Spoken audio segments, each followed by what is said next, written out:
Tovuz Xeyriyyə Cəmiyyətinin sədr müavini Çingiz Abbasov, İdarə Heyətinin üzvü Vidadi Əhmədov, mətbuat katibi İradə Aytel Tovuz rayonunun Dondar Quşçu kəndində yerləşən Şəhidlər Xiyabanını ziyarət ediblər.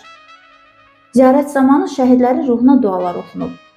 Cəmiyyət nümayəndələri bildiriblər ki, bu səfərin məqsədi Tovuzun igid övladlarının xatirəsini anmaq, onların ailələrinə mənəvi dəstək olmaqdır. Şəhidlər ölməz, vətən bölünməz. Bu mənfur ermənilərlə bizim müharibəmiz başlayandan, Qarabağla başlayandan bizim rayon, Tovuz rayonu çox fəal olmuşdu. Demək olar ki, Qarabağın işğalından sonra bütün respublikamız, bütün Türk dünyası Qarabağı azad etmək uğrunda çalışmış, vuruşmuşdur. Amma onu da qeyd etmək istəyirəm ki, Qığılcım Tovuzdan qopdu, Ağdam kəndindən.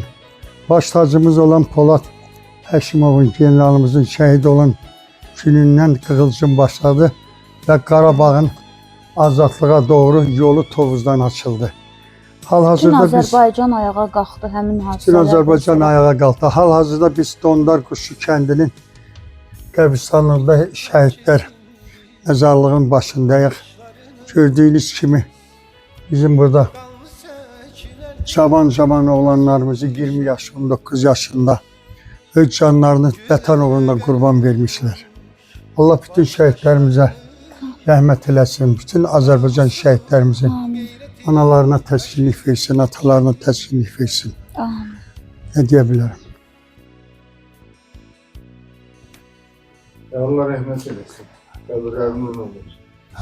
Görürsən, 20 yaş, 19 yaş. Burada Çingiz müəllim həm 1-ci Qarabağ, həm 2-ci Qarabağ hamısı var, bəli.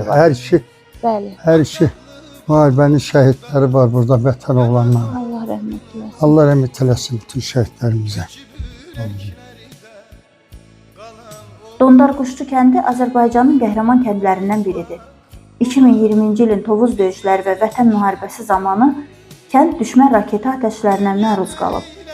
Tovuz Xeyriyyə Cəmiyyəti bu kimi ziyarətləri davam etdirərək bölgənin şəhidlərinin adlarını yaşatmaq və onların qəhrəmanlıq salnaməsini gələcək nəsillərə çatdırmaq istiqamətində fəaliyyət göstərir. Keçib ürəklərində qalan oldunuz, unutmaq olarmı sizi şəhidlər?